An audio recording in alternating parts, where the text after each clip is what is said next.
নবম শ্রেণীর প্রিয় ছাত্রছাত্রীদের সহজ সমাধান টিউটোরিয়ালে স্বাগত জানাই। আজ আমি তোমাদের ইতিহাস বিষয় থেকে ফরাসি বিপ্লবের কয়েকটি দিক এই অধ্যায় থেকে আমি তোমাদের মোস্ট ইম্পর্ট্যান্ট কয়েকটি 1 নম্বরের ও 2 নম্বরের প্রশ্ন নিয়ে আলোচনা করছি। তোমরা এই সকল প্রশ্নগুলি পরীক্ষার জন্য ভালোভাবে পড়ে যাও। আশা করি এখান থেকে অনেকগুলি প্রশ্ন তোমরা কমন পেয়ে যাবে। এটা আমার পার্ট 1 ভিডিও, পরবর্তীতে পার্ট 2 ভিডিও থাকবে।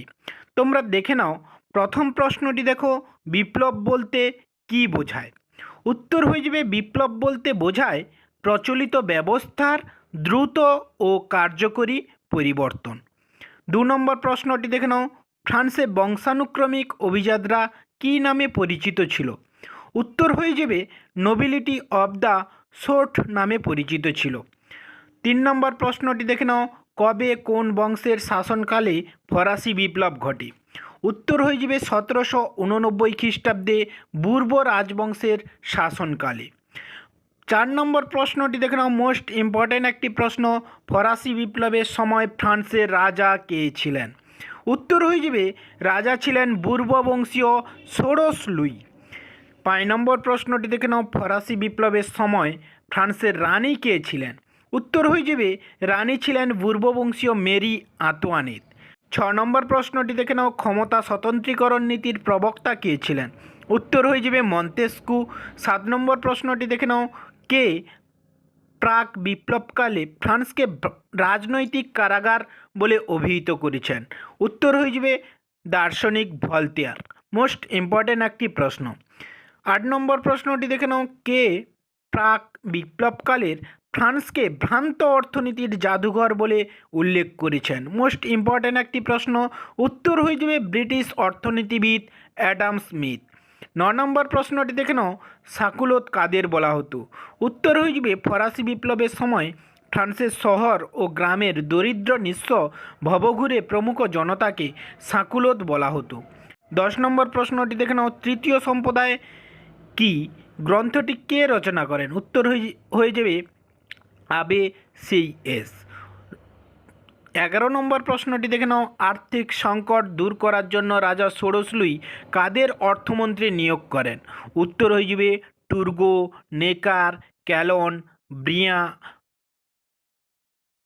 অর্থমন্ত্রী নিয়োগ করেন। 12 নম্বর প্রশ্নটি দেখে নাও, দি ওয়েলথ অফ নেশন গ্রন্থটি কে রচনা করেন? উত্তর হয়ে যাবে অ্যাডাম স্মিথ। 13 নম্বর প্রশ্নটি দেখে নাও, এসে অন প্রিভিলেজেস গ্রন্থটি কে রচনা করেন? উত্তর হয়ে যাবে অ্যাবে সেইয়েস। 14 নম্বর প্রশ্নটি দেখে নাও, সূর্য রাজা কাকে বলা হতো? উত্তর হয়ে যাবে চতুর্দশ লুইকে। এরপরেই তোমরা 15 নম্বর প্রশ্নটি দেখে নাও, কাকে প্রজাপতি রাজা বলা হয়? মোস্ট ইম্পর্ট্যান্ট একটি প্রশ্ন। উত্তর হয়ে যাবে পঞ্চদশ লুইকে। পরের প্রশ্নটি দেখে নাও, ফ্রান্সের জাতীয় সভা একদা মুলতুবি ছিল কত বছর? উত্তর হয়ে যাবে 175 বছর। 17 নম্বর প্রশ্নটি দেখে নাও, ফ্রান্সে রাজার বিরুদ্ধে সর্বপ্রথম বিদ্রোহ শুরু করে কারা? উত্তর হয়ে যাবে অভিজাতরা। 18 নম্বর প্রশ্নটি দেখে নাও, কবে টেনিস কোর্টে শপথ গৃহীত হয়? উত্তর হয়ে যাবে 1789 খ্রিস্টাব্দের 20 জুন। 19 নম্বর প্রশ্নটি দেখে নাও, কারা টেনিস কোর্টে শপথ নিয়েছিলেন? উত্তর হয়ে যাবে ফরাসি স্টেটস জেনারেলের তৃতীয় সম্প্রদায়ের নির্বাচিত সদস্যরা। 20 নম্বর প্রশ্নটি দেখে নাও, ফরাসি জাতীয় সভার নাম কী ছিল? উত্তর হয়ে যাবে স্টেটস জেনারেল। 21 নম্বর প্রশ্নটি দেখে নাও, কে কবে ব্যক্তি ও নাগরিকের অধিকার ঘোষণা করে? উত্তর হয়ে যাবে ফরাসি সংবিধান সভা 1789 খ্রিস্টাব্দে 26শে আগস্ট। পরের প্রশ্নটি দেখে নাও, কে কোন ঘটনাকে পুরাতনতন্ত্রের মৃত্যু পরোয়ানা বলে অভিহিত করেছেন? উত্তর হয়ে যাবে ঐতিহাসিক ওলার ব্যক্তি ও নাগরিকের অধিকার পত্রকে। 23 নম্বর প্রশ্নটি দেখে নাও, কত সালে ফ্রান্সের প্রথম লিখিত সংবিধান গৃহীত হয়? উত্তর হয়ে যাবে 1791 খ্রিস্টাব্দে।